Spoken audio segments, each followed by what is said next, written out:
मैं पंकज शर्मा आप सबका वेलकम करता हूं आपके अपने चैनल केमसोल्यूट पे। स्टूडेंट्स, अपना चल रहा है क्लास 11 का फर्स्ट चैप्टर, जिसका आज है लास्ट लेक्चर। आज हम इसको फिनिश करके अपन नेक्स्ट लेक्चर में स्टार्ट करेंगे एटॉमिक स्ट्रक्चर, परमाणु संरचना।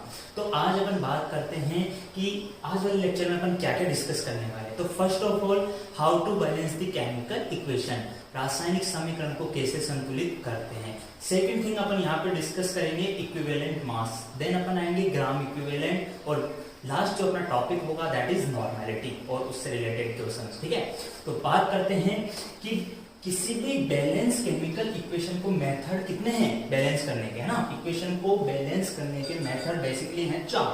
कौन कौन से? First is hit and trial method, जिसको अपन ट्रायल एंड एरर मेथड भी कहते हैं। सेकंड है ऑक्सीडेशन नंबर मेथड, थर्ड है ion electron method, and fourth है partial equation method. Partial equation method, जो इसमें ये जो दोनों मेथड हैं, oxidation number method, partial equation method, इसको अपन डिस्कस करते हैं स्टूडेंट्स कहाँ पे? रेडॉक्स रिएक्शन से, है ना। यहाँ पे जो अपना टॉपिक होगा वो होगा हिट एंड ट्रायल मेथड के थ्रू किसी भी केमिकल इक्वेशन को बैलेंस करना। जो क्वेश्चन है कि कौन सी इक्वेशन बैलेंस होती है, इसका मतलब मैंने आपको लास्ट लेक्चर में बता दिया है कि बैलेंसिंग से मतलब क्या है केमिकल इक्वेशन का। तो स्टार्ट करते हैं हिट एंड ट्रायल मेथड से, ना। तो अपना लगाओ topic hit and trial method, है ना। ये आपके एनसीईआरटी में गिवन है और इसको अपन सीख लेते हैं, ठीक है।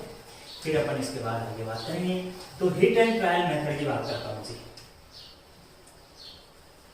हिट एंड ट्रायल मेथड, बोलो जी। पहले इसमें आप इसका जो पॉइंट्स है, की फीचर्स हैं, वो देख लेते हैं। देखो, सबसे पहली बात इसमें क्या होगा, सबसे पहले अपन को लिखनी है स्ट्रक्चर, या फिर इसको बोल दूं फॉर्मूला। सबसे पहले अपन को स्ट्रक्चर या फॉर्मूला लिखना होता है। इसको आपको इसलिए नहीं लिखवा रहा मैं पॉइंट बना के, क्योंकि इसका कोई सेंस नहीं। अपन को बैलेंस करना आना चाहिए ना, केवल एक स्टेप से जो अपन यूज करेंगे ना वो अपन को पता होना चाहिए। स्ट्रक्चर और फॉर्मूला लिखें सबसे पहले। सेकेंड थिंग, अगर मैं यहाँ पे बोलूं कि एलिमेंट्री गैस, अगर एलिमेंट्री गैस है, कोई गैस है, तो उसको अपन किसमें कन्वर्ट करेंगे? एटॉमिक स्टेट में। किसमें कन्वर्ट करेंगे स्टूडेंट्स? एटॉमिक स्टेट में, राइट। थर्ड जो अपना फोकस होगा वो ये होगा, थर्ड पॉइंट होगा कि सिलेक्ट करते हैं उसको, उस फॉर्मूले को सिलेक्ट करते हैं जिसमें क्या हो, मैक्सिमम नंबर ऑफ एटम्स हो। जितने भी इक्वेशन में आपको दे रखा है उनमें से उसको सिलेक्ट करो जिसमें सबसे ज्यादा क्या हो, परमाणु हो, ठीक है। फिर अपन बोलते हैं एलिमेंट्री जो गैस है, एलिमेंट्री गैस को सबसे लास्ट में बैलेंस करते हैं, right. When equation is balanced, then convert it into molecular form। याद नहीं रखना ये पॉइंट्स, ठीक है ना, कोई लिखना नहीं है इनको, बस समझ लो आप। सबसे पहली बात मैंने बताया कि पहले तो सबसे पहले सपोज आपको इक्वेशन दे रखी है, उसमें आपको सबसे पहले करना क्या है, उसका स्ट्रक्चर और फॉर्मूला लिखना है, ठीक है, राइट। उसके बाद कोई एलिमेंट्री गैस है उसको आप एटॉमिक स्टेट में कन्वर्ट कर दो। थर्ड जो मैंने पॉइंट बोला वो ये है कि ओवरऑल इक्वेशन है उसमें सबसे ज्यादा एटम्स कौन से फॉर्मूले हैं उसको सिलेक्ट कर लो। फिर अपन बैलेंस स्टार्ट करते हैं, बैलेंस करना। देन सबसे लास्ट में किसको बैलेंस करते हैं, जो एलिमेंट्री गैस होती है उसको सबसे लास्ट में बैलेंस करते हैं। इसके बाद जब इक्वेशन बैलेंस हो जाती है स्टूडेंट्स, तब इक्वेशन को उसकी आणविक अवस्था, आणविक form, that is molecular form में अपन कन्वर्ट करते हैं। नहीं आया ना समझ में? क्या आएगा एग्जांपल के थ्रू, राइट। अब देखते हैं कि एग्जांपल लेता हूं और उससे मैं इसको एक्सप्लेन करता हूं, राइट। देखो, अगर अपन बात करें आयरन,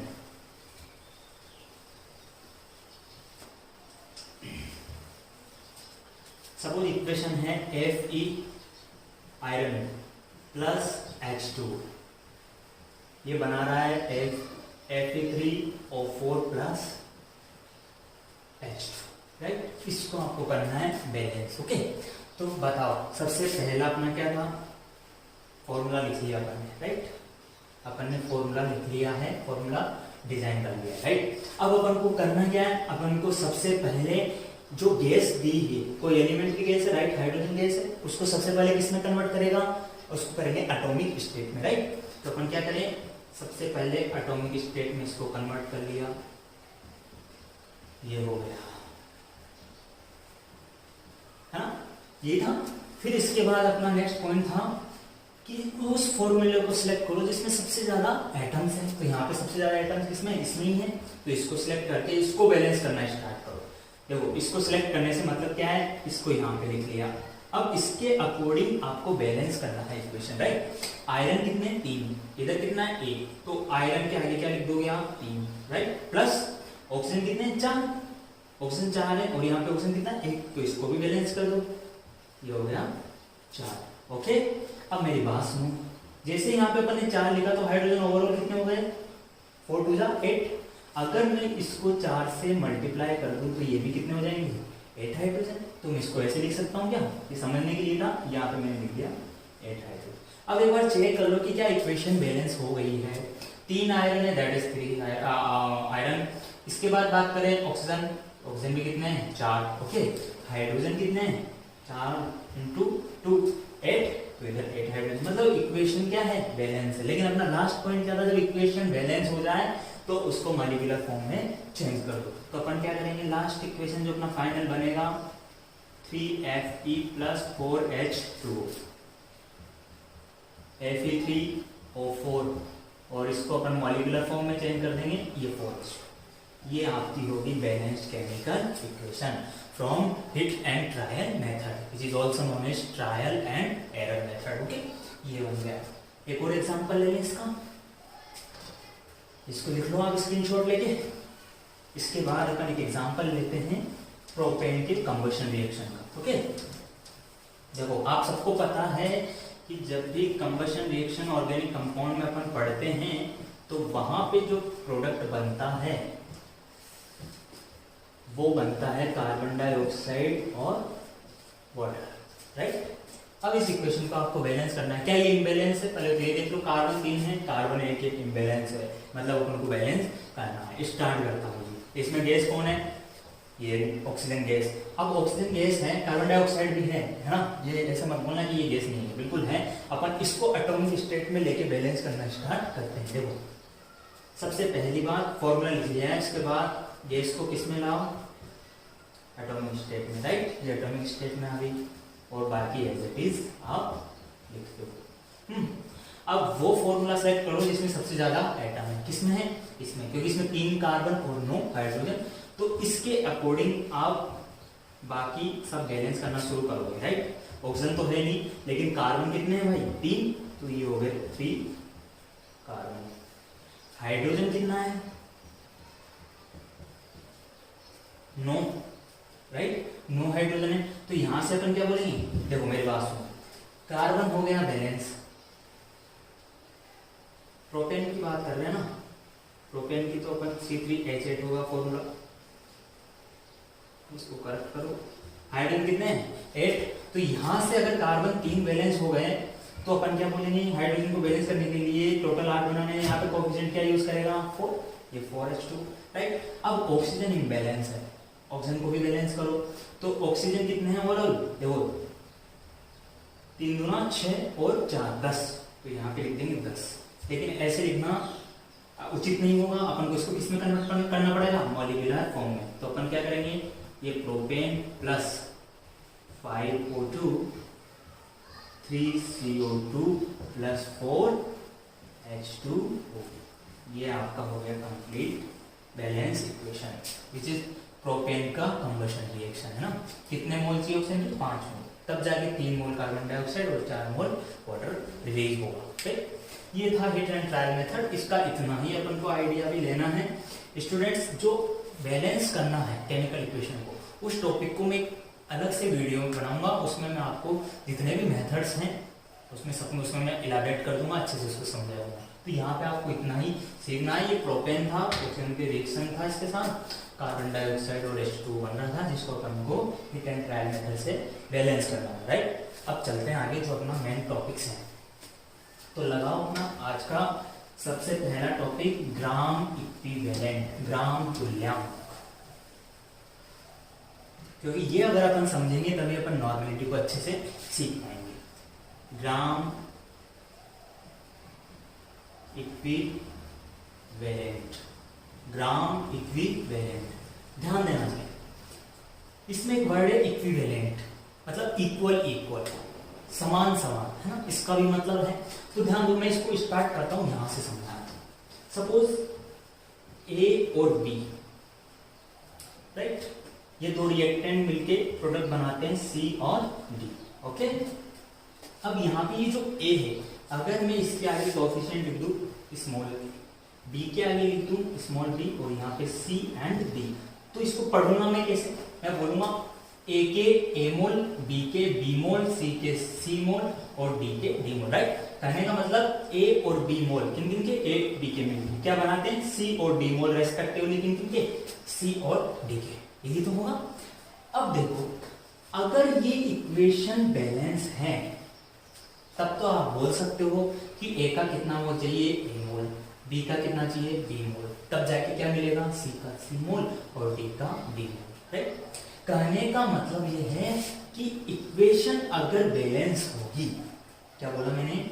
इक्वेशन अगर बैलेंस होगा, इक्वेशन बैलेंस होगी तब अपन क्या बता सकते हैं कि कितने मोल रिएक्टेंट, कितने मोल रिएक्टेंट मिलकर कितने मोल प्रोडक्ट बनाते हैं। कब की बात है? जब इक्वेशन क्या होगी? बैलेंस होगी। अब मेरी बात सुनो, ऐसा जरूरी थोड़ी है कि ए का एक मोल, सुनना, यहां से टॉपिक स्टार्ट होता है, सबसे इंपॉर्टेंट बात है, ए का एक मोल और बी का एक मोल हमेशा एक एक मोल ही रिएक्ट करेंगे, ऐसा जरूरी थोड़ी है। अरे अभी एक एग्जांपल लिया था 2H2 + O2, ये क्या बना रहा था? 2H2। तो यहाँ पे हाइड्रोजन के कितने मोल थे? 2 मोल। ऑक्सीजन का कितना था? 1 मोल। जरूरी नहीं है कि मोल सेम हो, मोल रिएक्शन में अलग अलग हो सकते हैं। रिएक्टेंट के मोलों की संख्या, रिक्वायर्ड जो मोल हैं रिएक्टेंट के, वो अलग अलग हो सकते हैं। जैसे हाइड्रोजन के यहाँ पे 2 चाहिए तो ऑक्सीजन का केवल 1 चाहिए, है ना। ये कब पता लगता है? जब अपन इक्वेशन को क्या कर चुके होते हैं? बैलेंस कर चुके हैं। लेकिन जो ग्राम इक्विवेलेंट है स्टूडेंट्स, इसका सबसे बड़ा इंपॉर्टेंस अगर अपन बोले कि अपन पढ़ते ही क्यों हैं, तो ये बोलोगे आप कि जो ग्राम इक्विवेलेंट होता है रिएक्टेंट का, वो दोनों रिएक्टेंट का सेम होता है। कहने का मतलब ग्राम equivalent of reactants are always लिखा है इसको, इक्वल टू यही चला, जो सभी रिएक्टेंट्स का ग्राम इक्विवेलेंट होंगे वो हमेशा इक्वल। करने का मतलब मैं ऐसे बोल दूं, हाइड्रोजन का 1 ग्राम इक्विवेलेंट, ऑक्सीजन का 1 ग्राम इक्विवेलेंट, दोनों 1-1 ग्राम इक्विवेलेंट मिलके वाटर फॉर्म करते हैं, राइट। अगर मैं ऐसे बोल दूं दोनों के 2-2 ग्राम, तो भी बात सही होगी, है ना। दोनों के 3-3, मतलब रिएक्टेंट के जो ग्राम इक्विवेलेंट होंगे वो इक्वल होंगे, इसलिए क्या बोलते हैं इसको जनरली? Gram equivalent. इक्वल मतलब सेम, है ना। होता क्या है, इसको पढ़ने के लिए पहले अपन को थोड़ा वो सीखना पड़ेगा, उसको अपन बोलते हैं इक्विवेलेंट वेट या मास। तो ये इसका बेसिक नीड था, इसका ग्राम इक्विवेलेंट का, जिसको देख के अपन बोल सकते हैं कि किसी भी रिएक्शन में रिएक्टेंट का ग्राम इक्विवेलेंट सेम होगा, चाहे रिएक्टेंट के मोल सेम हो या ना हो, वो अलग भी हो सकते हैं, लेकिन ग्राम इक्विवेलेंट हमेशा क्या होगा? सेम होगा उनके रिएक्टेंट्स के, राइट। अब देखो, इसको सीखने के लिए अपन को पहले पढ़ना होता है equivalent weight. That topic is equivalent mass और वेट भी बोल देते हैं। तुल्यांकी भार, हिंदी वाले क्या सुनेंगे? तुल्यांकी भार। इसका जो फॉर्मूला होता है वो अपने पास क्या होता है, मॉलिक्यूलर मास आणविक भार बटा Z, molecular mass over Z। अब यहाँ पे Z क्या है उसको अपन देखते हैं। Z बराबर होता है वैलेंसी फैक्टर। क्या होता है, वैलेंसी फैक्टर। ध्यान देना, इसको Z को N से या X से भी डिनोट कर देते हैं। बोले तो Z फैक्टर, N फैक्टर या X फैक्टर। अपन यहाँ पे Z लेके चल रहे, मीनिंग क्या होता है इसका, वैलेंसी फैक्टर। अब Z को सबसे पहले अपन को पढ़ना है कि वैलेंसी फैक्टर का मीनिंग क्या है और इसको कैसे अपन को निकालना है। तो यहाँ से ध्यान देना, वैलेंसी फैक्टर की अगर अपन बात करें, ये फॉर्मूला याद रखना है। क्या होता है इक्विवेलेंट मास का formula, molecular mass over Z। तो यहाँ पे सबसे पहले अपन देखेंगे वैलेंसी फैक्टर। वैलेंसी फैक्टर देखो एसिड्स के लिए पढ़ेंगे, अम्लों के लिए, ठीक है। उसके बाद बेस क्षारों के लिए और लास्ट में अपन पढ़ेंगे सॉल्ट्स के लिए। समझ में आई बात। अब देखो एसिड में क्या है, जैसे सपोज एग्जांपल लूं मैं HCl, ओके। एक मैं एग्जांपल लेता हूं HNO3, एग्जांपल लेते हैं H2SO4, एक ले लेते हैं H2C2O4, जिसको बेसिकली अपन क्या बोलते हैं, ऑक्सैलिक एसिड। क्या बोलते हैं, ऑक्सैलिक एसिड, राइट। इसके बाद जैसे एग्जांपल लिखूं H3PO4 है, इधर और ले लेते हैं H3PO3, H3PO2, ये सारे क्या है, एसिड्स है। ध्यान रखना एसिड्स के केस में देखो कैसे निकालना है वैलेंसी फैक्टर को। ये HCl है, ये कितना H प्लस डोनेट कर सकता है, ये कितना कर सकता है, एक ही हाइड्रोजन है वो डोनेट कर देगा H प्लस, तो ये कितना कर सकता है, एक। अभी जो एक है ये इसका वैलेंसी फैक्टर है, जिसको अपन एसिड्स के केस में क्या बोलते हैं, एसिड की बेसिसिटी। क्या बोलते हैं उसको, बेसिसिटी। अम्लों की क्षारकता क्या होती है कि कोई अम्ल कितना H प्लस दान कर सकता है, वो उसकी क्षारकता होती है। तो यहाँ से एसिड की बेसिसिटी क्या होगी, 1, और यही वैलेंसी फैक्टर है। इसी प्रकार अपन HNO3 में देखें तो HNO3 में भी एक H प्लस डोनेट करने की टेंडेंसी होगी, तो इसका वैलेंसी फैक्टर क्या होगा, 1। H2SO4 कितना करेगा, 2। H2C2O4 which is oxalic acid, इसको ऐसे लिख सकते हैं, ये ऑक्सैलिक एसिड, तो ये कितने डोनेट कर सकता है, 2। तो ये 2 निकल गए, राइट। तो यहाँ से ये कितना बना, इसका valency factor 2। H3PO4, H3PO3, H3PO2, ये फॉस्फोरस के एसिड्स हैं, इनकी कितनी कितनी होती है, ध्यान देना। H3PO4 की होती है 3, H3PO3 की होती है 2, H3PO3 की होती है 2 और H3PO2 की 1। ये कैसे हुई इसको मैं समझाता हूँ, पहले आप ये सब देख लो। HCl का वैलेंसी फैक्टर 1, HNO3 का 1, H2SO4 का 2, oxalic acid 2, H3PO4 which is phosphoric acid, ये 3 होता है, H3PO3 2, H3PO2 1, राइट। आगे चलता हूँ मैं ना, इसको मैं एक बार एक्सप्लेन कर देता हूँ कि फॉस्फोरस के एसिड्स की बेसिसिटी किस हिसाब से अपन देखते हैं। देखो जरा H3PO4 इसकी मैंने बताई 3, H3PO3 इसकी मैंने बताई 2, H3PO2 इसकी मैंने बताई 1। देखो इसकी स्ट्रक्चर की बात करते हैं, right. P phosphorus, double bond O, और ये ऑक्सीजन के साथ 3 हाइड्रोजन, H3PO4, ये इसका स्ट्रक्चर होता है। अब देखो ऑक्सीजन और हाइड्रोजन बॉन्ड, ये कैसा बॉन्ड है, पोलर बॉन्ड है। कैसा बॉन्ड है, पोलर। पोलर मतलब ध्रुवीय, है ना। ध्रुवीय का मतलब जहाँ पे इलेक्ट्रोनेगेटिविटी, विद्युत ऋणता का अंतर क्या हो, ज्यादा हो, ऐसे समझ सकते हैं इसको। पोलर बॉन्ड किसको बोलते हैं, ध्रुवीय बॉन्ड क्या होता है, जिसमें पोलरिटी हो, मतलब प्लस और माइनस चार्ज सेपरेशन हो जाए। और चार्ज सेपरेशन कैसे जनरेट होता है, बॉन्ड के बीच में विद्युत ऋणता के अंतर के कारण। वो भी कैसे भाई, हाइड्रोजन की विद्युत ऋणता क्या मानते हो आप 2.1 और ऑक्सीजन की होती है 3.5। ये विद्युत ऋणता का अंतर क्या हो गया, काफी ज्यादा हो गया। तो इसलिए बॉन्ड कैसा हो जाता है, पोलर होता है। पोलर मतलब ऑक्सीजन अपनी तरफ इलेक्ट्रॉन खींच कर रखता है, तो ऑक्सीजन पे कैसा चार्ज आता है, डेल नेगेटिव। हाइड्रोजन पे कैसा आता है, आंशिक पॉजिटिव। कहने का मतलब हाइड्रोजन यहाँ से निकलने की टेंडेंसी रखता है। तो जैसे ही यहाँ से निकलेगा वैसे कितने हाइड्रोजन निकल जाएंगे, 3। तो इसके H3PO4 का जो वैलेंसी फैक्टर है वो कितना हो गया, 3। वैलेंसी फैक्टर मतलब कोई भी एसिड कितने H+ डोनेट कर सकता है।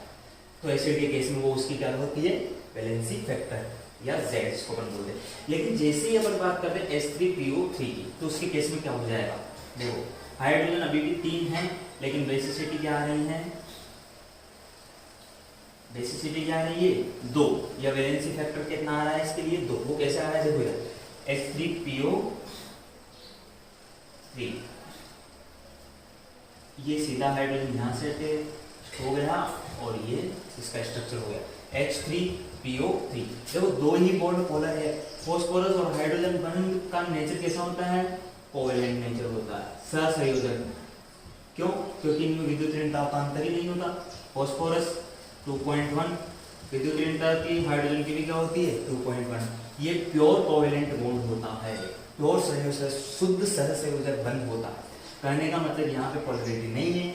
अगर हाइड्रोजन ने 1 इलेक्ट्रॉन दिया है तो फॉस्फोरस ने 1 दिया है, और उन दोनों के इलेक्ट्रॉन क्या होंगे, कहीं भी एक तरफ शिफ्ट नहीं होंगे। जैसे ऑक्सीजन की तरफ यहाँ पे हो रहे थे, लेकिन यहाँ पे कहाँ रहेंगे, बीच में।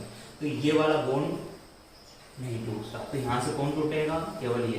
तो यहाँ से इसका कितना होगा 2, और ऐसे ही जो लास्ट केस है उसमें सीधा ये हो गया H3PO2 PO ऑक्सीजन 2, और ये तो यहाँ से केवल क्या निकलेगा, ये। तो इस हिसाब से इनका ये क्या होता है, फॉस्फोरस एसिड्स का बेसिसिटी होता है, राइट। या इनका Z फैक्टर आपको याद रखना है। H3PO4 ये काफी इंपॉर्टेंट है पूरा, H3PO4 3, H3PO3 2, H3PO2 1, राइट। ये इनका Z फैक्टर। बेस की बात करते हैं तो भाई हाइड्रोजन डोनेट करने के हिसाब से आप एसिड का वैलेंसी फैक्टर बता रहे हो, तो बेस में आप दिमाग लगाओ, क्या डोनेट करना पड़ेगा बेस को, OH-, ठीक है, और वो उसकी एसिडिटी होगी, है ना। तो अपन इसकी बात करते हैं, ये हो जरा, बेस की क्या होगी, एसिडिटी। एसिडिटी मतलब OH- डोनेट करने की टेंडेंसी, बोलो सब सही है भाई। OH- डोनेट कितने करेगा, वही उसका Z फैक्टर और वही उसकी एसिडिटी होगी। तो यहाँ से देखो KOH, सपोज ये बेस है, एक अपन ले लेते हैं NaOH, एक बेस से ले लिया, MgOH whole twice, CaOH whole twice, ठीक है, ऐसे ले सकते हैं अपन AlOH होल ट्वाइस। बताओ इनका Z फैक्टर क्या होगा, या वैलेंसी फैक्टर क्या होगा। तो यहाँ से एक OH-, एक OH, एक OH2, 2 मिल रहे हैं, तो ये 2, इसमें भी 2, लास्ट वाले में 3। वही बात क्लियर, ये बेस की बात है ना। अब नेक्स्ट बात करते हैं अपन सॉल्ट्स की। सॉल्ट्स में कैसे वैलेंसी फैक्टर अपन निकालते हैं, तो ध्यान देना जी। देखो सॉल्ट्स की बात करेंगे अपन, तो अपन यहां पे फोकस करेंगे चार्ज ऑन आयन, आयंस के ऊपर चार्ज। अब ध्यान देना, ये कैसे, क्या मतलब है, सपोज मैंने बोला KCl सॉल्ट है, कैसे टूटता है ये, K++ Cl-। अगर K+ और Cl- मिलकर KCl बना रहे हैं, तो एक बात तो तय है कि जितना धनावेश है, जितना अमाउंट ऑफ पॉजिटिव चार्ज है, उतना अमाउंट ऑफ नेगेटिव चार्ज है। कहने का मतलब धनावेश और ऋणावेश की मात्रा क्या है, समान। तो अपन क्या बोलते हैं कि जब भी सोर्स का अपन Z फैक्टर निकालेंगे ये, तो अपन जनरली किसका चार्ज देख लेते हैं, केटायन का। क्या देख लेते हैं, केटायन का चार्ज, वो कितना है, वो क्या हो जाएगा Z फैक्टर सोर्स का। आप एनायन का भी देख सकते हो। बात है कि मैंने समझा दिया, total positive charge will be equal to total negative charge. तो यहाँ से फटाफट से अपन सोल्ट्स का निकालते हैं। देखो जरा, सोल्ट्स के केस में क्या बोलोगे, KCl, NaCl, MgCl2, राइट। ये ऐसी चीज अपन देखेंगे, AlCl3, हैं Na2SO4, ये सारे क्या सोल्ट्स है। तो KCl के केस में ध्यान देना K+1 चार्ज आएगा, तो ये 1। NaCl में भी Na प्लस के ऊपर चार्ज कितना है, एक MgCl2। कैसे टूटता है भाई, MgCl2 Mg2 plus plus 2Cl minus, दो नेगेटिव चार्ज है, दो ही पॉजिटिव चार्ज है, तो इसका कितना हो जाएगा 2। AlCl3 कैसे जाता है, AlCl3 में क्या बोलोगे, Al3 plus plus 3Cl minus, तो ये कितना हो गया 3। Na2SO4 कितना होगा जरा बताओ फटाफट से आप, 2Na plus plus SO4 2 minus, कितना हो गया रे 2। तो ये बात थी सोल्ट्स के केस में। ये अपन ने अभी कुछ नहीं पढ़ा, अपन ने केवल वैलेंसी फैक्टर निकालना सीखा है। अपन चल रहा है क्या टॉपिक, मॉलिक्यूलर मास या वेट, और उसके बाद ग्राम इक्विवेलेंस पे जाएंगे। तो ये बात थी वैलेंसी फैक्टर की। आगे बढ़ते हैं, इतना बढ़ते हैं एक तो खत्म करते हैं। तो देखो वैलेंसी फैक्टर आपको आ गया निकालना। एसिड्स के केस में बेसिसिटी होता है, बेस के केस में एसिडिटी होता है, आयंस में आप केटायन का टोटल चार्ज देख के वैलेंसी फैक्टर को कैलकुलेट कर सकते हो। नाउ अपन बात करें मॉलिक्यूलर मास को डिवाइड कर रहे थे किससे, वैलेंसी फैक्टर से, और ये आपको क्या दे रहा था, इक्विवेलेंट मास, तुल्यांकी भार। ठीक है, हो जाए। अब ध्यान देना, मैं आपको सीधा एक क्वेश्चन देता हूं, calculate equivalent mass of H2C2O4 MgOH whole twice and एक सॉल्ट ले लो AlCl3। बताओ इनका इक्विवेलेंट मास क्या होगा, हो जाएगा क्या, क्वेश्चन निकाल लिया, सॉल्यूशन करें। क्या होगा इनका सबका मॉलिक्यूलर फॉर्मूला आपको दिया हुआ है, तो मॉलिक्यूलर मास वहां से निकाल लो, उसको वैलेंसी फैक्टर से डिवाइड कर दो, वो क्या आ जाएगा, इक्विवेलेंट मास। याद रखना H2C2O4 का नाम बताया था ऑक्सैलिक एसिड। ठीक है, तो पहली बात अपन करते हैं H2C2O4 इक्विवेलेंट मास का फॉर्मूला। हाँ जी, क्या बोलोगे, मॉलिक्यूलर मास निकालो, इसका सबको आता है मॉलिक्यूलर मास निकालना। हाइड्रोजन 2 हैं तो 2, कार्बन 1 का होता है 12 तो 2 का हो गया 24, ऑक्सीजन का 1 का 16 तो 4 का 64, कितना हो गया ये 8 10 90, राइट, यही होगा। ऑक्सैलिक एसिड का मॉलिक्यूलर मास कितना होगा 90, और इसको आपको डिवाइड करना है किससे, इसको डिवाइड कर दो, यहाँ पे निकाल देता हूँ इसको 90। बैलेंस फैक्टर कितना बताया था, कितने H प्लस दे सकता है 2, ये गया 2। हाँ जी, equivalent mass of oxalic acid कितना आ रहा है 45 इक्विवेलेंट हो जाएगा। ऐसे किसका निकालना है MgOH का होल ट्वाइस। हाँ जी बोलो क्या होगा MgOH का होल ट्वाइस का आपके पास, देखो सेकंड है MgOH होल ट्वाइस। मैग्नीशियम का कितना होता है, एटॉमिक नंबर 12 होता है इसका, तो इसका एटॉमिक मास 24, ऑक्सीजन 2 है तो 32, और 2 ही हाइड्रोजन है तो कितना बन गए 4 और 8 एंड 5। नो यहाँ तो कुछ गड़बड़ है। ठीक है 58 हो गया, तो यहाँ से बन गया ये 58। हाँ जी, कितने OH माइनस दे सकता है 2, तो इसका कितना बन गया ये 29। आ रही बात समझ में, क्या कैलकुलेट कर रहा है तू, इक्विवेलेंट मास। तू कर क्या रहा है, मॉलिक्यूलर मास निकाल रहा है, उसको उसके वैलेंसी फैक्टर से डिवाइड करके इक्विवेलेंट मास को ला रहा है। हो गया ये। अब देखो एक सॉल्ट दिया हुआ है AlCl3, फटाफट से बताओ AlCl3, बोलो जी। एल्यूमिनियम एटॉमिक मास कितना होगा, एटॉमिक नंबर कितना होता है इसका 13, तो ये कितना हो जाएगा 26 प्लस 35.5 इंटू 3, ये होता है ना, एक Cl का 35.5 होता है, तो 26 प्लस 15.16 एंड ये राइट। ठीक है, हाँ इसको करो, ऐड करेंगे तो इसमें कितना बनेगा, ये बन जाएगा आपके पास 126.5।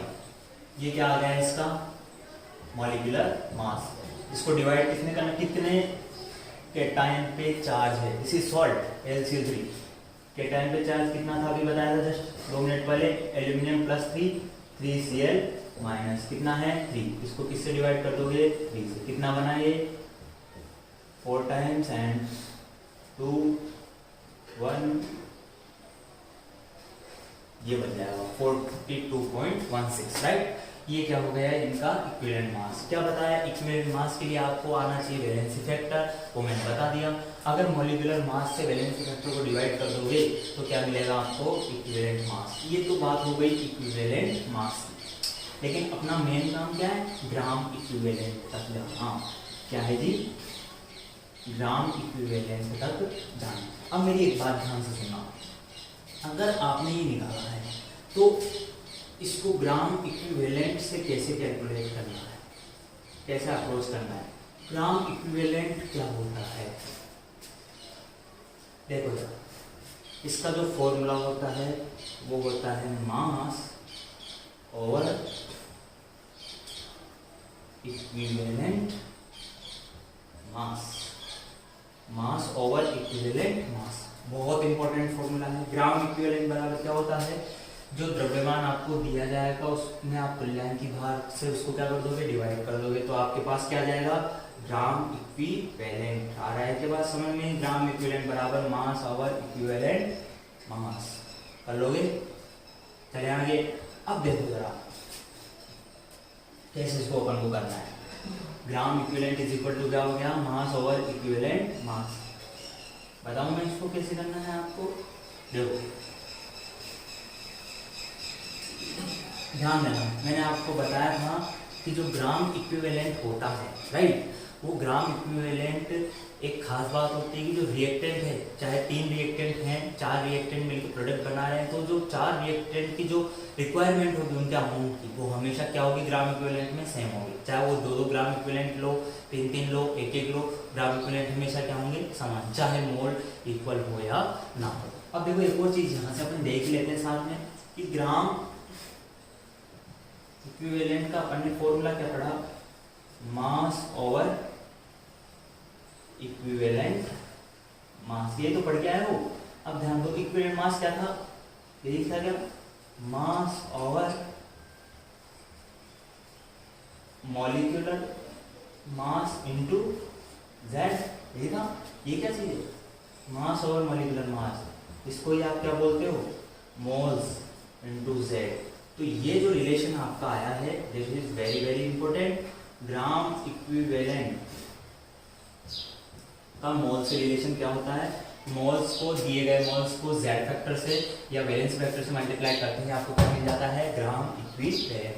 चलो एक न्यूमेरिकल करते हैं यहाँ, ठीक है।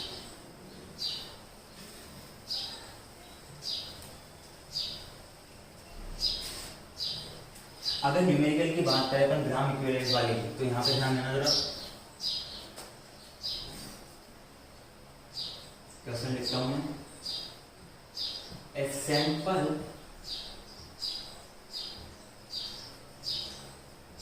containing 20.7 gram of Ca2 plus ion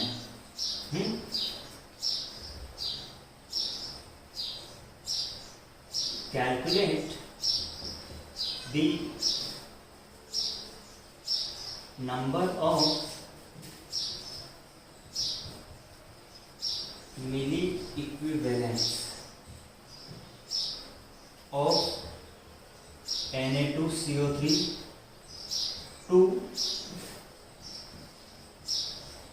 soften 1 liter of solution। ये क्या बोल दिया, देखो इक्विवेलेंट से मिली इक्विवेलेंट आपको कैलकुलेट करना है, न्यूमेरिकल तो इसका ही है। ध्यान दो, इतना आपको Ca2 प्लस आयन दे दिया है ना, या इसको आप इजी कर लो, थोड़ा 20 कर लो, right, 20 gram of CO2 plus ion. Calculate the number of milli equivalent of Na2CO3 to soften 1 liter of solution. बोले पानी में कितना CO2 plus ion है, आपको मिली इक्विवेलेंट कैलकुलेट करना है 1 लीटर सॉल्यूशन को सॉफ्ट बनाने के लिए. ओके चलें, क्या कैलकुलेट करना है स्टूडेंट्स? मिली इक्विवेलेंट. हाँ जी चलते हैं, मिटा दो मैं इसको एक बार, सॉल्व करते हैं. स्टेप बाय स्टेप आप अप्रोच करना, बिल्कुल इजी न्यूमेरिकल है, ध्यान दो जरा. अगर बात करें Ca2 प्लस, इसका रिएक्शन किसके साथ है? Na2CO3 के साथ.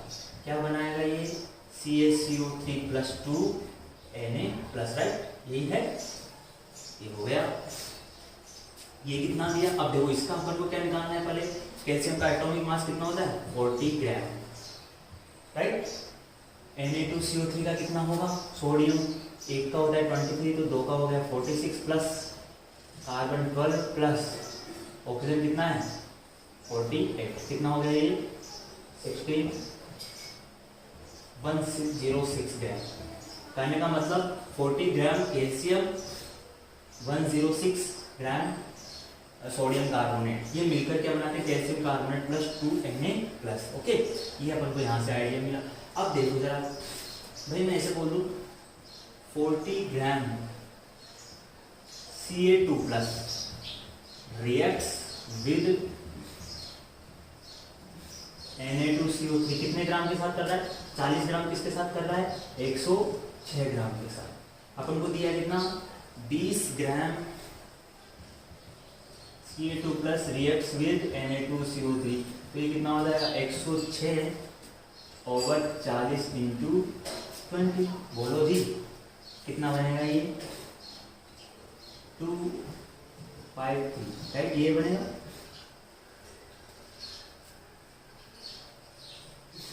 देखो यही होगा 53 ग्राम, है ना? अब ध्यान दो 53 ग्राम क्या है आपके पास? 20 ग्राम के लिए किसका अमाउंट आया? Na2CO3 का. तो इसको भी इधर लिख लेते हैं. 20 के लिए कितना आया? 53 ग्राम. आपको क्या निकालना है? Equivalent, gram equivalent. तो अपन को इसके लिए क्या चाहिए? इधर देखो जरा, ग्राम इक्विवेलेंट क्या होता है इसके लिए? Formula mass over equivalent mass. अब आपको किसके पास जाना पड़ेगा? इक्विवेलेंट मास के पास. इसका फॉर्मूला क्या बताया था? मॉलिक्यूलर मास, जो कितना है Na2CO3 का? 106, है ना? 106. भाई इसके मिली इक्विवेलेंट ही तो पूछ रहा है, तो इसका अपन लेंगे मॉलिक्यूलर मास 106.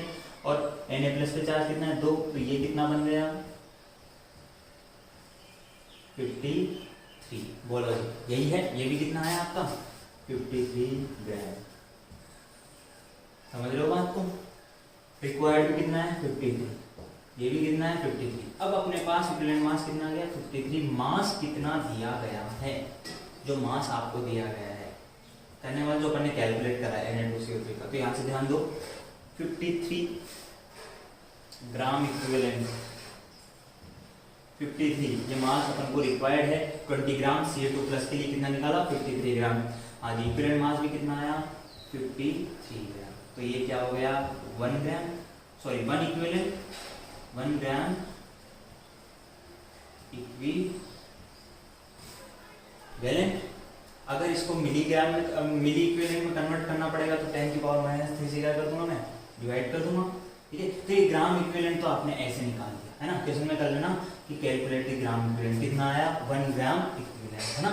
राइट. जैसे सपोज अपने पास आया 1 इंटू 10 की पावर -3 ग्राम इक्विवेलेंट. सपोज ये आंसर आया, तो आप क्या करोगे? इसको मिली इक्विवेलेंट में कन्वर्ट करने के लिए 10 की पावर -3 से क्या कर दोगे? डिवाइड कर दोगे. तो ये क्या बचेगा? 1 मिली इक्विवेलेंट. इसको क्या बोलोगे? 1 मिली इक्विवेलेंट हो जाएगा. तो ऐसा यहाँ पे कर लेना. ये बात थी आपके इसकी मिली इक्विवेलेंट से रिलेटेड न्यूमेरिकल की. और कर रहा हूँ, देखो ग्राम इक्विवेलेंट के लिए आप एक आधे न्यूमेरिकल और लिख लो, फटाफट फटाफट करके बता देना. क्वेश्चन लिख रहा हूं मैं यहाँ पे, ग्राम equivalent of gram equivalent of 5.5 gram NaOH। Calculate करो फटाफट से, इसको करो KOH,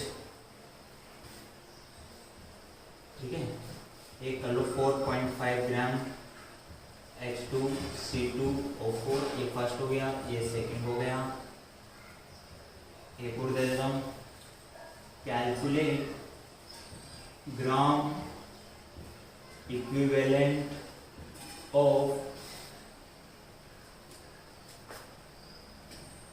0.2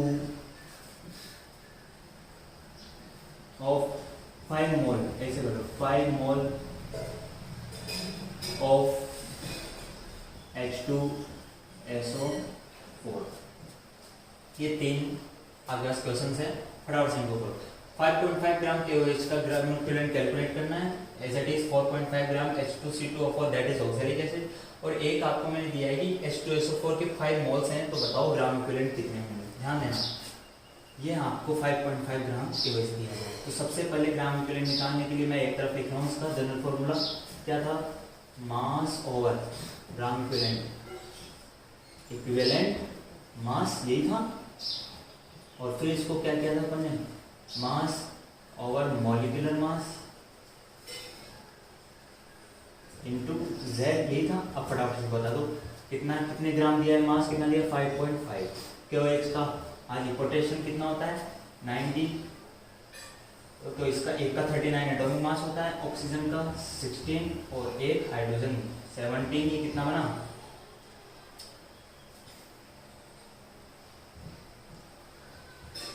कितना हो गया ये 56, राइट। इसका कितना आया 56, मॉलिक्यूलर मास कितना आ गया 56, ओके। ये 56 इनटू Z कितना दिया, कितने OH माइनस दे सकता है, ये एक OH माइनस दे सकता है। आ रही बात समझ। तो यहाँ से अपन क्या बोलेंगे, ध्यान दो जरा, इसको कैलकुलेट करने के बाद आपके पास क्या जाएगा, ग्राम इक्विवेलेंट। कैलकुलेशन इजी कर लेना, कोई दिक्कत नहीं है, इसको 5.6 कर लेना, ठीक है, हो जाएगा, कोई इशू नहीं है उसमें। ये 5.6 कितना बनेगा, ये 0.1, ये हुआ।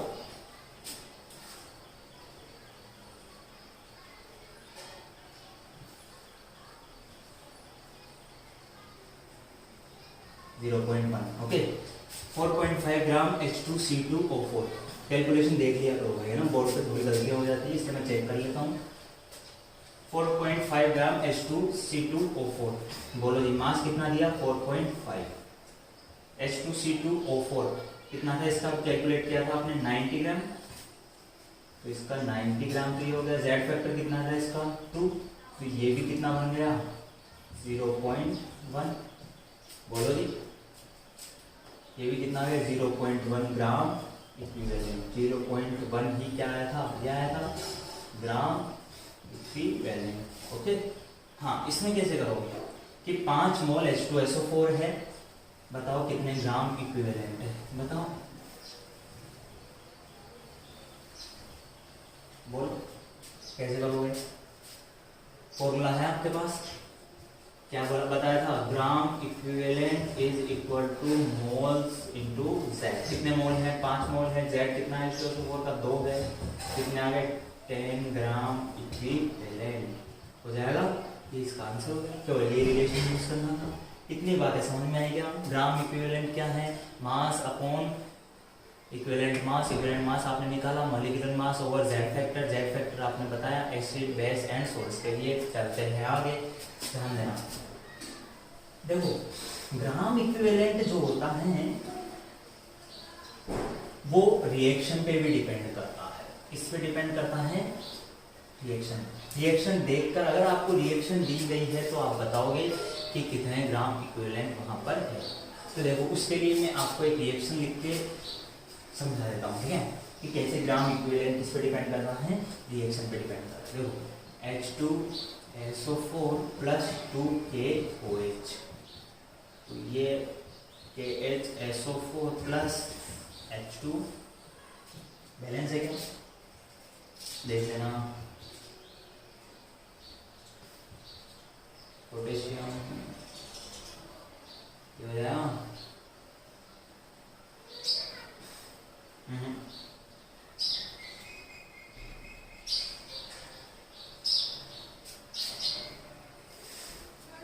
अब बैलेंस है, ठीक है। एक पोटेशियम हो गया, सल्फर एक है, हाइड्रोजन कितने हैं 3, तो एक ये रहा, 2 ये रहे, राइट। ऑक्सीजन कितने हैं 5, तो 4 ये, राइट। ये है आपके पास एक एग्जाम्पल।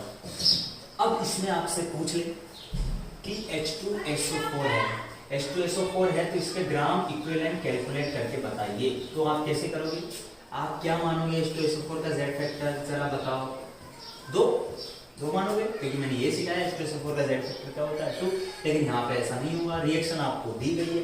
मैंने ये सिखाया कि जब भी एसिड की बात करेंगे तो कितने H+ दे सकता है वो उसका Z फैक्टर होता है। तो यहाँ पे Z फैक्टर क्या है इसका 1। देखो एक H+ डोनेट करके क्या बनाया इसने KH, तो यहाँ से इसका Z क्या मानोगे 1 मानोगे। तो ग्राम इक्विवेलेंट में अगर वैलेंसी फैक्टर रिएक्शन दिया गया तो वैलेंसी फैक्टर आपको रिएक्शन को देख के निकालना पड़ेगा, अदरवाइज सिंपल तरीका जो है अगर रिएक्शन ना दे तो वो अपना चलेगा इसे, ठीक है। तो ये बातें थी आपके ग्राम इक्विवेलेंट से रिलेटेड। अब अपना जो टॉपिक है उस पर अपन आते हैं, नॉर्मेलिटी पढ़ते हैं, है ना। नॉर्मेलिटी में ध्यान देना, कैसे पढ़ोगे, नंबर ऑफ, क्या बोलते हैं नॉर्मेलिटी को, सबसे पहली बात रिप्रेजेंट किससे करते हैं, कैपिटल N से। किससे करते हैं स्टूडेंट्स, कैपिटल N से। क्या इसकी डेफिनेशन होती है, number of gram equivalent of solute dissolved in 1 liter of solution। यही है, 1 लीटर सॉल्यूशन में डिजोल्व किसी भी सॉल्यूट के ग्राम इक्विवेलेंट की संख्या। ग्राम इक्विवेलेंट आपको निकालना मैंने ऑलरेडी सिखा दिया। तो नॉर्मेलिटी इज इक्वल टू क्या होगा, number of gram equivalent of solute dissolved in volume of solution। ये किस में होगा, लीटर में, ठीक है। ये आपके नॉर्मेलिटी का फॉर्मूला हो गया। न्यूमेरिकल यहाँ से चिपकाते हैं फटाफट एक और बढ़ते हैं आगे।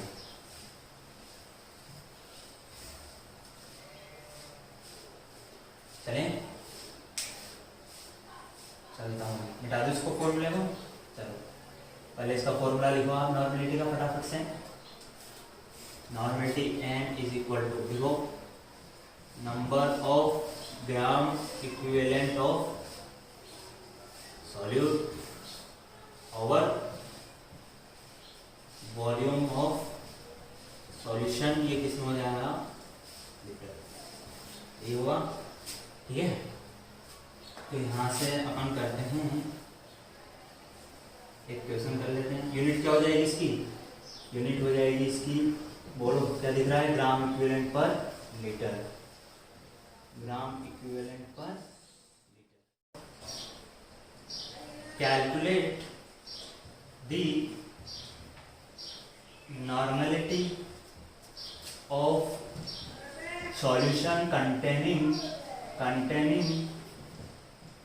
31.5 gram of hydrated oxalic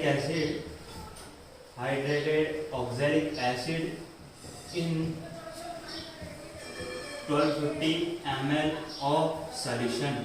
बताओ 1250 ml सॉल्यूशन है जिसमें 31.5 gram hydrated oxalic acid. Hydrated oxalic acid का फॉर्मूला क्या होगा, H2C2O4.2H2। ये उसमें क्या है, मिक्स है। तो बताओ उसकी नॉर्मेलिटी क्या होगी, कर लोगे यहाँ से। क्या करना है, देखो, number of gram equivalent of solute dissolve in solution, वो क्या होता है आपका नॉर्मेलिटी, ठीक है। अब अपन को यहाँ से फटाफट से इसको कर देना है। देखो सबसे पहले अपन को क्या दिया है, मास ऑफ सॉल्यूट कितना दिया, 31.5 ग्राम। अपन को चाहिए क्या, इक्विवेलेंट मास, तभी तो अपन ग्राम इक्विवेलेंट निकालेंगे। इक्विवेलेंट मास क्या था, molecular mass over Z factor. तो इसका इक्विवेलेंट मास कितना था, H2C2O4 का तो था 90 प्लस ये कितना दिया आपको, H2O, 2 मॉलिक्यूल है तो क्या बोलोगे, 1 का 18 तो 2 का 36 कितना बन जाएगा 6 126 इसका ओवरऑल मॉलिक्यूलर मास कितना हो गया 126। हाँ जी H2C2O4 का Z फैक्टर 2 होता है तो यहाँ से क्या निकला 63 ये आ गया। अब इन दोनों का रेशियो अपन ले लेंगे मास और इक्विवेलेंट मास, तो क्या आ जाएगा ग्राम इक्विवेलेंट वो अपन को चाहिए, तो अपन क्या बोलेंगे ग्राम इक्विवेलेंट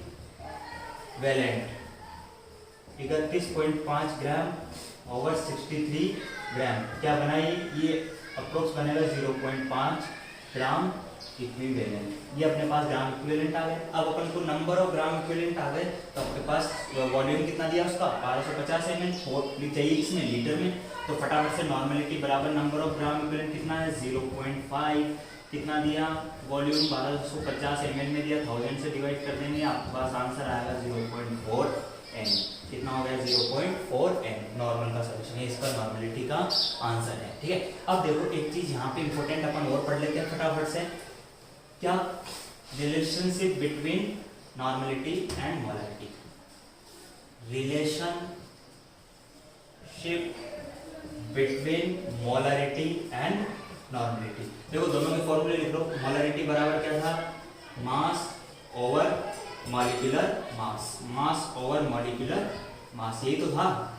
नॉर्मलिटी क्या था gram equivalent over,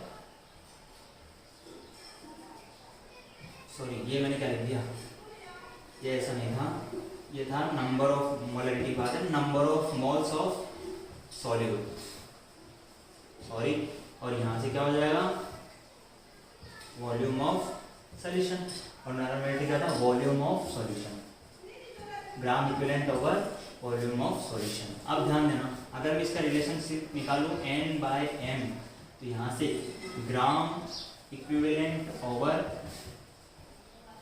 volume of solution, और इसको जब डिवाइड में ये करूंगा तो ऊपर आ जाएगा ये volume of solution divided by number of moles.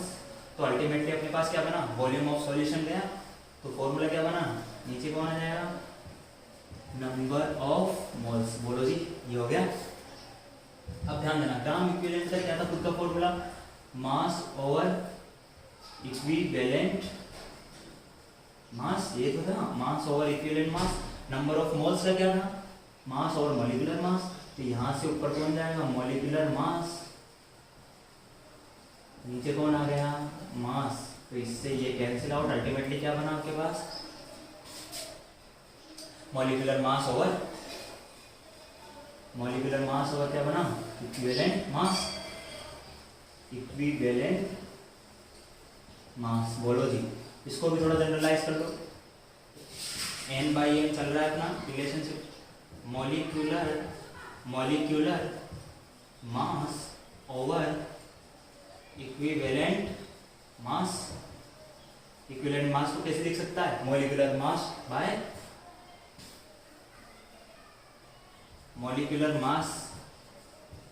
Bye Z factor, तो ये ऊपर आ जाएगा Z फैक्टर, ये कैंसिल आउट हो गया, M इधर जाएगा, तो N नॉर्मलिटी बराबर molarity into Z factor, that is important. ये आपको याद रखना है। रिलेशनशिप कैसे आया डजंट मैटर, रिलेशनशिप होता क्या है नॉर्मलिटी मोलरिटी में, normality is equal to molarity into Z factor.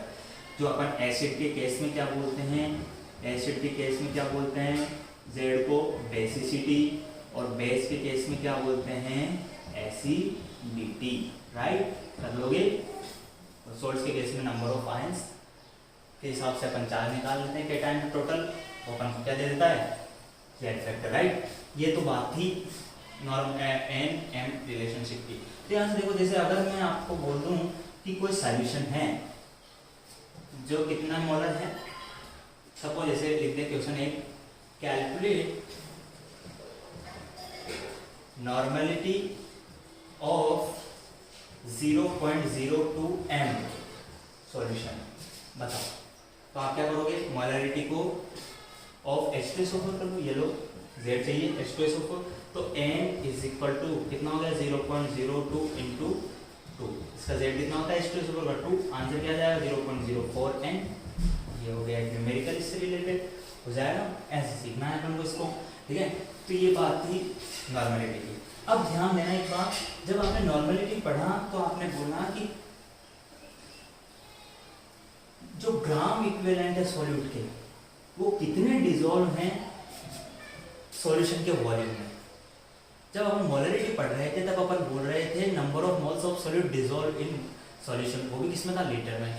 तो मैंने आपको बताया था मोलरिटी टेम्परेचर से चेंज हो जाती है, तो सेम किसके लिए होगा, नॉर्मलिटी के लिए, क्योंकि इसमें भी क्या है, सॉल्यूशन लिया गया है ना। जो टेम्परेचर के अकॉर्डिंग क्या हो जाता है, उसका बिहेवियर चेंज हो जाता है, ठीक है। तो मोलरिटी और नॉर्मलिटी दोनों चेंजेस विद टेम्परेचर, ये बात आपको याद रखनी है कि नॉर्मलिटी और मोलरिटी दोनों टेम्परेचर के अकॉर्डिंग क्या हो जाती हैं, चेंज हो जाती है, राइट। अब देखना एक बार जरा, एक और चीज अपन पढ़ लेते हैं, लास्ट टॉपिक है इस चैप्टर का, नॉर्मलिटी ऑफ मिक्सचर, ठीक है। सपोज मिक्सचर है एसिड एसिड, जैसे बेस और बेस का मैंने मोलरिटी बताई थी आपको मिक्सचर की, वही फॉर्मूला यहाँ पे अप्लाई कर देना है, acid acid base base acid base, ये मिक्सचर देखो, एसिड एसिड और बेस बेस का मिक्सचर होगा तो फटाफट से आप कर लेंगे मोलरिटी टोटल मिक्सचर की N1 V1 plus N2 V2 over V1 plus V2, same formula था किसका, मोलरिटी का, हो जाए। लेकिन बात क्या होगी, जब एसिड और बेस का मिक्सचर होगा तब इससे रिलेटेड एक क्वेश्चन भी कर लेंगे, ये फॉर्मूला लिख लेना मोलरिटी ऑफ मिक्सचर का, ध्यान देना, सॉरी नॉर्मलिटी ऑफ मिक्सचर है ना, एसिड बेस मिक्सचर की नॉर्मलिटी क्या होगी, ध्यान देना। एसिड की अगर नॉर्मलिटी में मानूं NaBA, बेस की अपन डिनोट करें NbPb, राइट। तो आप क्या बोलोगे, इनका जो मिक्सचर होगा एसिड और बेस का, अगर first condition NaBA is greater than NbPb, तब फॉर्मूला क्या बनेगा, N इज इक्वल टू, कौन ग्रेटर है, एसिड, तो मीडिया अगर एसिडिक होगा तो NaBA minus NbPb over V1 plus V2। अगर उल्टा हो जाए क्या, NbVb is greater than NaBA, तब N इज इक्वल टू क्या होगा, NbVb माइनस NaBA, और इसको किससे डिवाइड कर दोगे, V1 प्लस V2 से, हो जाएगा। ये बात थी। देखो कैसे इसको अप्लाई करना होता है, ये दोनों फॉर्मूले, अगर एसिडिक भाई एसिड और बेस को मिलाने के बाद मीडियम कैसा रहा, एसिडिक, तो अगर उसकी नॉर्मलिटी पूछ रहा मिक्सचर की तो ये फॉर्मूला आएगा, अगर बेसिक रहा तो ये फॉर्मूला आएगा। ध्यान देना, इसको कैसे करना है, कैसे अप्लाई करना है, क्वेश्चन लिखना, if 0.1 N in 100 ml of HCl, ये तो हो गया acid, mix with 0.3 N in 300 ml of NaOH।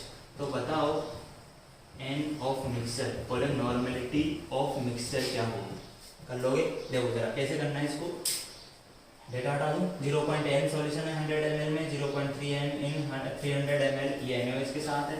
तो ध्यान देना कैसे इसको करना है, NaBA निकालो, एक निकालो NbPb, हाँ जी, Na कितना था 0.1 इंटू 100 ml, बोलो भाई ये कितना हो जाएगा 10, राइट। NbPb अपन निकालेंगे 0.3 इंटू 300, ये कितना हो जाएगा 90, बोलो। अब देखो 90 अमाउंट ज़्यादा किसका है, बेस का, तो सॉल्यूशन अल्टीमेटली कैसा हो गया, बेसिक हो गया। अरे कहने का मतलब ये है, अगर इसकी ग्राम इक्विवेलेंट, ग्राम इक्विवेलेंट ही तो आ रही है यार, इधर देखो नॉर्मलिटी इज इक्वल टू क्या था, ग्राम इक्विवेलेंट ओवर वॉल्यूम, तो N इंटू वी निकाल रहा है, तो निकाल के रहा है तू N इंटू वी को मल्टीप्लाई करके ग्राम इक्विवेलेंट, कहने का मतलब NaOH और HCl, समझो इसको। तो ये जो ग्राम इक्विवेलेंट आ रहे हैं ये किसके आ रहे हैं, कोई माइनस, ये किसके आए हैं, ग्राम इक्विवेलेंट H प्लस, क्योंकि इधर किसकी बात है, एसिड की, तो ग्राम इक्विवेलेंट कितना हो गया 10, इधर कितना हो गया 90। अब मेरी बात सुनो, किसके ग्राम इक्विवेलेंट ज्यादा है, बेस के, तो अल्टीमेटली सॉल्यूशन कैसा हो गया, बेसिक। कहने का मतलब फॉर्मूला तो तेरा कौन सा लगने वाला है, NPVB माइनस NAPA और V1 प्लस V2। लेकिन अगर HCl आप ऐसे बोलोगे सर सॉल्यूशन तो किसका था, HCl का, जिसकी नॉर्मेलिटी क्या थी 0.1 है। तो यहाँ पे ध्यान देना उसमें डिसॉल्व कौन है, HCl। तो HCl के H प्लस के ग्राम इक्विवेलेंट भी क्या होंगे 0.1 के हिसाब से निकालेंगे। तो कितना है वो 10, इधर OH माइनस की कितना है 90। तो यहाँ से अगर अल्टीमेटली जो बनता है वो नॉर्मेलिटी का मिक्सचर कितना बनेगा, 90 माइनस 10 V1 कितना था 100 और ये कितना था 300, ये 400 हो गया। कितना बना ओवरऑल, बोलो भाई 80/400 ml था ना ये। तो इसको कर दो 1000 से डिवाइड, ठीक है। कितना बन जाएगा ये 800/4 विच इज 200 नॉर्मल, ठीक है। ये नॉर्मेलिटी मिक्सचर की। ऐसे इसको करना है, normality of mixture, acid base mixture का ऐसे को अप्रोच करना है। यहाँ पे ध्यान देना, ये तो बात थी नॉर्मेलिटी की, ठीक है। अब एक छोटी सी बात मैं आपको और बता देता हूँ कि सपोज क्वेश्चन में आ जाए बाई मोलर बाई नॉर्मल है, देखो नॉर्मल मोलर है ना। तो इसमें अगर सपोज बाई आ गया, बाई नॉर्मल बाई मोलर है ना, सेमी नॉर्मल आ गया, semi molar, deci normal deci molar, centi आ गया है। तो क्या मतलब होता है नॉर्मल का, तो क्या समझते हो आप n, मोलर का m, अगर बाई हो गया तो 2n मोलर, सेमी मतलब 1/n, 1/2n, 1/2n, डेसी क्या बोलोगे 1/10 n normal, 1/10 n molar, centi मतलब 100, 1/100 n, 1/100 n। ये सारी चीजें आपको याद है, क्वेश्चन में अगर आ जाए तो ऐसे देख लेना इनको। अब ध्यान दो, मैंने आपको बोला कि ग्राम इक्विवेलेंट रिएक्टेंट का सेम होता है चाहे मोल सेम हो या ना हो। इसको एक बार और देख लो आप कैसे अपन इसको कर सकते हैं। तो मैं रिएक्शन लिखता हूँ स्टूडेंट्स है ना, H3PO4 इसका रिएक्शन है 3NaOH के साथ। प्रोडक्ट क्या बना रहा है Na3PO4 प्लस H2O। वो भी कितना बनेगा, हाइड्रोजन कितने 3 और 3 6, तो ये हो गए 3H2 राइट, ये बैलेंस है। अब देखो इधर 1 मोल H3PO4 का और 3 मोल NaOH की, ये तो रिक्वायरमेंट है किसके लिए Na3PO4 और 3 मॉलिक्यूल पानी को बनाने के लिए। 1 मोल ये चाहिए, 3 मोल ये चाहिए। ग्राम इक्विवेलेंट दोनों के सेम होंगे, कैसे होंगे देखो कितने दे रहा है ये 3H प्लस, तो इसका ग्राम इक्विवेलेंट कितना आएगा 3 ग्राम इक्विवेलेंट। ये भी कितना दे रहा है, तो इसको अपन क्या बोलेंगे 3 ग्राम इक्विवेलेंट। ग्राम इक्विवेलेंट हमेशा क्या होगा सेम होगा। जैसे HCl NaOH क्या बनाते हैं NaCl प्लस H2, तो इनका ग्राम इक्विवेलेंट क्या होगा, ये भी H प्लस 1 देगा। तो अगर इसका 1 ग्राम इक्विवेलेंट है तो इसका भी क्या होगा 1 ग्राम इक्विवेलेंट, क्योंकि ये भी क्या दे रहा है। जैसे इसका अगर 3 ग्राम इक्विवेलेंट है तो इसका भी कितना होगा 3 ग्राम इक्विवेलेंट राइट। क्यों, क्योंकि ये कितने दे रहा है 3OH माइनस, वैलेंसी पर इसका भी कितना है 3 है राइट। तो ग्राम इक्विवेलेंट हमेशा सेम होंगे चाहे मोल सेम हो या ना सेम हो। देखो इधर 1 मोल HCl चाहिए और 1 मोल क्या चाहिए। मोल सेम भी हो सकते हैं, मोल डिफर भी हो सकते हैं, लेकिन ग्राम इक्विवेलेंट हमेशा क्या होंगे सेम होंगे। ये आपका लेक्चर नंबर 1 होता है खत्म, which is some basic concepts of chemistry. जो नेक्स्ट लेक्चर होगा वो होगा एटॉमिक स्ट्रक्चर है ना। Thank you so much, happy learning.